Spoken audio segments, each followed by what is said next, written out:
What's up mga kawan?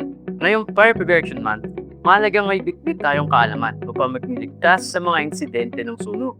Kaya naman, alamin natin ang mahalagang gamit na dapat natin natin kung sakali magkaroon ng sunog sa ating lugar.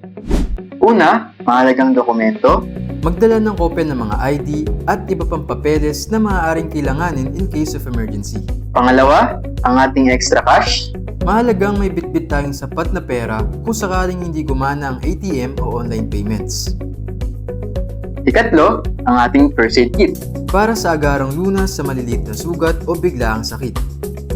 Pang-apat, ang ating mga pagkain, delata, tubig.